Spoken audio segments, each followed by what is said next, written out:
Просто звучало.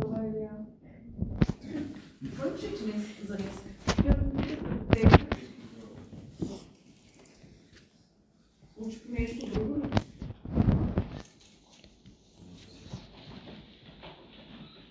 Историята не ги приоритет.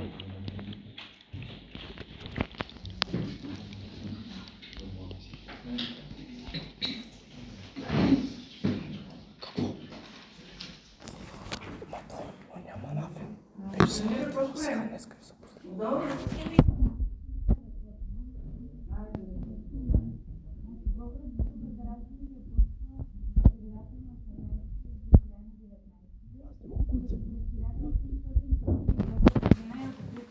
Първото взаимно училище в Габрово.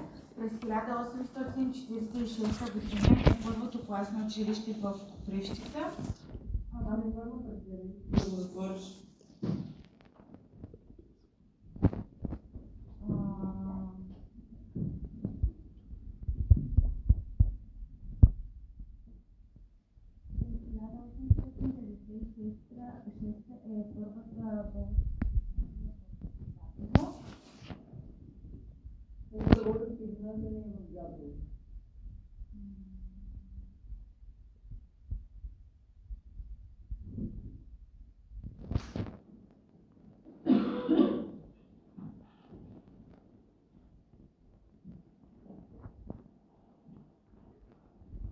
Първата болница за млади е в Болград.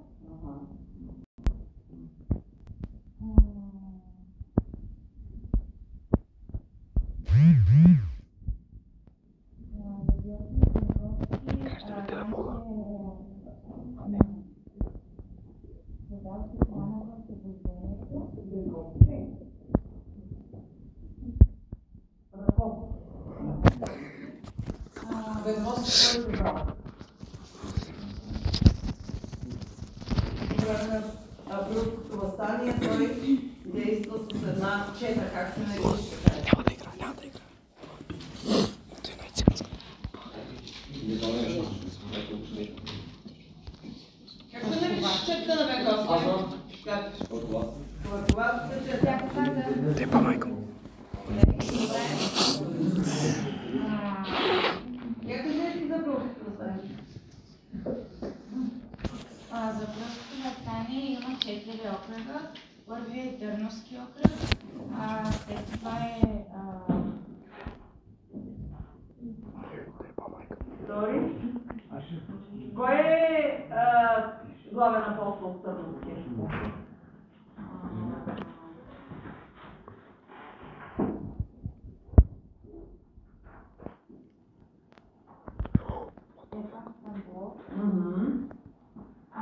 втория е Сливенски. Кой е апостол?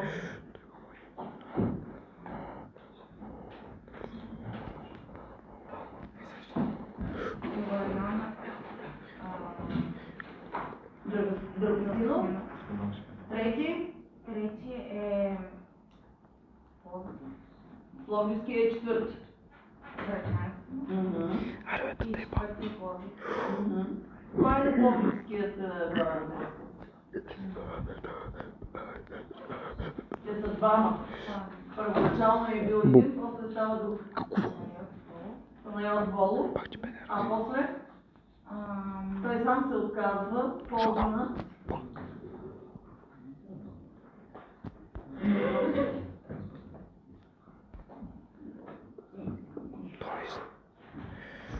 Точно. Да те па. Майка му.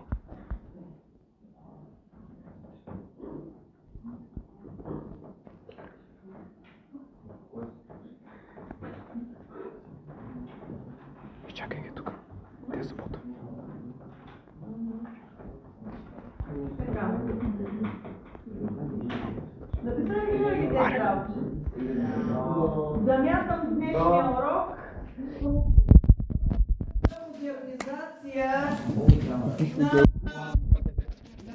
всекидневието след втората индустриална революция, защото много майки рискуват да са правили в Европа. Но много държа на урока за модернизацията на България, защото е свързана с любимия ми политик Стефан Стамболов.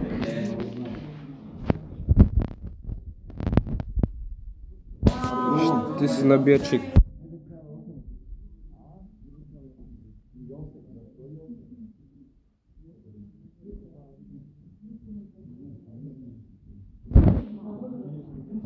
Oh crap.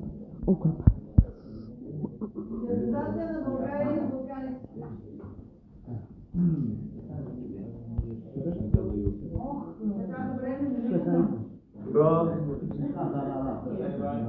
Ахмед. Макар че тук е Ами, тук ма. по-скоро е загашнато, е написано, до година живота здраве, не знае кой ще ви Oh crap. предава. Oh crap. Дано, госпожо. Дано да сте вие.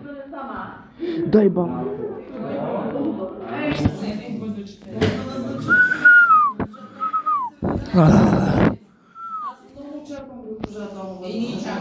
Oh crap. Аз не я чакам. Oh my god. Chief Alex. Глахна ми телефона. Краща ми телефона.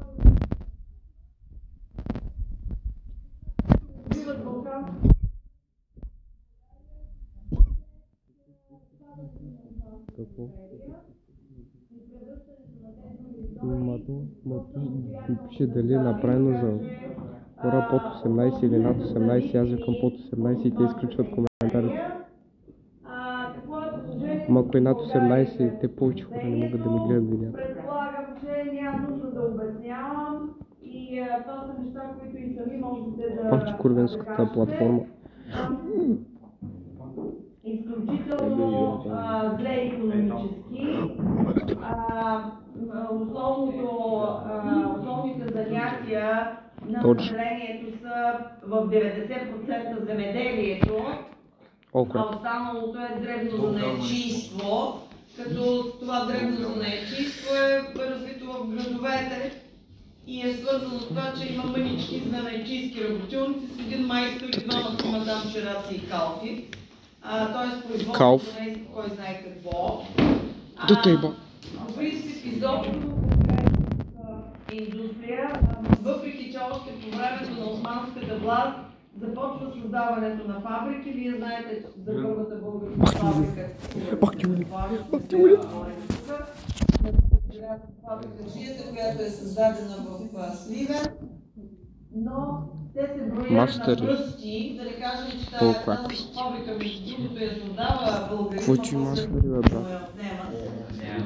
единствената ЖП линия, която съществува в България е по направлението Русе-Варна. Това е ЖП линия, която е създадена още през 1866 година. Няма друга ЖП линия, за пътища изобщо няма какво да говорим. Така че изключително икономика. На този етап не можем да говорим за кой знае каква е икономика. На всичкото отгоре, заради трудния живот, масово по пътищата в България действат разбойнически банди, които нападат търговци, нападат селища и така нататък. Тъй, че положението е изключително сложно и то продължава така, може би до появата на Стефан Стамболов, който се заема с това да превърне България в модерна индустриална страна. Българското икономическо чудо, правителството на Стефан Стамболов. Стефан Стамболов е български министър-председател от 1887 до 1894 година. В продължение на 7 години, тъй като именно той е човекът, който се бори за Александър Батенберг по време на кризата с държавния преврат в 1890 година. Тогава той е председател на Народното събрание. Той е регент, главният регент, след като Александър Батенберг абдикира окончателно от престола. И той е в основата на избирането на Бургоцки за втори български княз. Именно за това Фердинанд назначава архипелаг. Тези 7 години председателствам Бог е изключително противоречива. Аз казвам, че това е моят любим политик, защото е действал с изключително твърда ръка. Къде е другия монах? Защитава изключително много интересите на България пред всички велики сили и Турция, но в същото време той е диктатор. Което пък е нещо, което аз не харесвам. Но харесвам онази му и наистина съм впечатлена от този хъс, който той има, за да превърне България в една от най-добре развитите страни в Европа. И трябва да ви кажа, че за тези 5 години България е най-бързо развиващата се страна в Европа. Успява да догони Европа, въпреки 500-те години, които ни делят в развитието. За тези 7 години, както виждате, се строят пътища, ЖП линии, пристанища. Това, което е много важно за неговото управление, е, че той е човекът, който прокарва като проект през Народното събрание, които се превръщат в закони, с ясната цел да се осъществява протекционизъм по отношение на българската икономика. Какво означава това? Защита на българската икономика. Станислав е много интересно, какво ще правим и след ваканцията, като почна да изпитвам. Опа! Например, всички вносни стоки в България се облагат с много високи мита. Тези мита после влизат в цената на стоката, защото производителя или търговеца трябва да си изградят разхода, който дава. И идвайки на българския пазар, те са с по-висока цена, отколкото са български стоки. Което означава, че хората ще купуват български. Когато се купуват, се изпроизвеждат. Тъй, че това е и предпоставка за развитието на българското производство.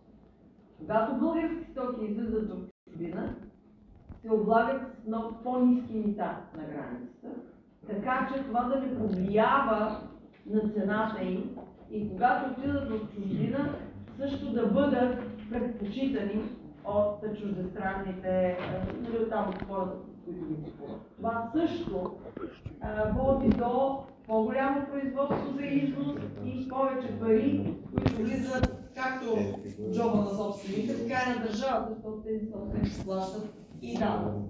Този закон за насърчение на местната индустрия, в която хората, които създават фабрики, са освободени от много голям процент от данъците, за да могат да развият и да започнат своя бизнес и да може той да се развива, е изключително важно за България.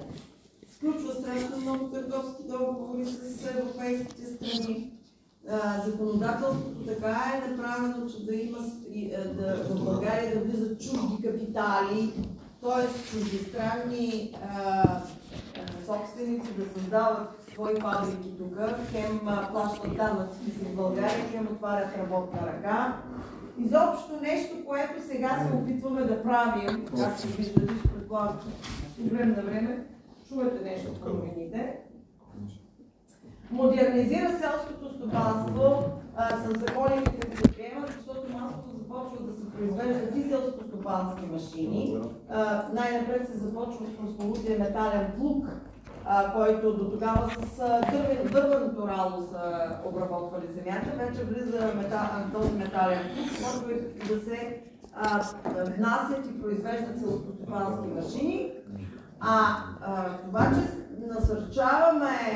насърчава развитието на промишлеността и търговията е факта, че първият Пловдивски панаир се състоял... Добър ден! Искрен, да. Първият Пловдивски панаир се започва по някакво време през 1891 година, макар че тогава не се е наричал Пловдивски панаир, да се е наричал изложение, на което са се представили стоки и от чужбина, така че България да е в крак с новостите. Сега това е много хубавите неща. Между другото, той провежда политика на отделяне от Русия, защото е смятал, че България трябва да води самостоятелна политика и не трябва да има намеса на нито една държава друга, но пък в същото време започва политика на сближаване с Турция. Ама защо провежда тази политика? Защото Македония и Одринска Тракия са все още в Турция, там живеят българи. И благодарение на това сближаване с Турция, тя успява да издейства още 4 документа за назначаването на български владици в Македония и Одринска Тракия. Което е добре за българите, тъй като църквата и училището са нещо, което поддържа българския език.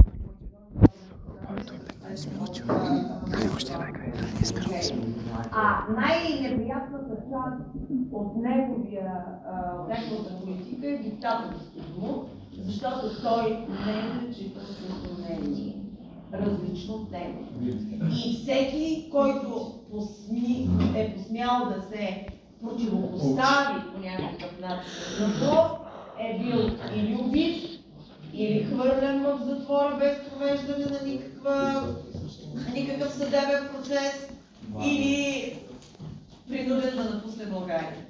Абсолютно жестоко се отнася от своите политически противници. Той за това и се спечелва страшно много неприятели.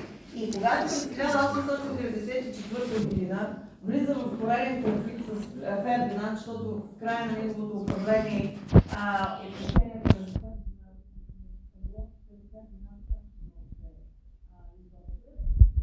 между Стамболов се е подавал оставката на Фердинанд, нямайки друга алтернатива, ако е молил да остане. И сега Стамболов си е помислил, че отново ще минат нещата и няма да му приемат оставката, обаче този път Фердинанд му приема оставката. И за министър-председател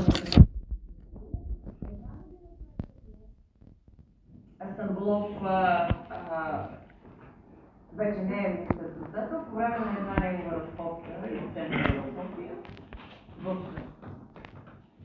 върхоплавните пикадварите посред бял ден, е посечен с сабя от своите неприятели. Лошото е, че той не умира веднага,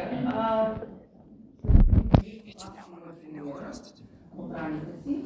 Така завършва неговия живот. Изключително противолично за мен. От гледна точка на това, което е направено за България, е изумителен.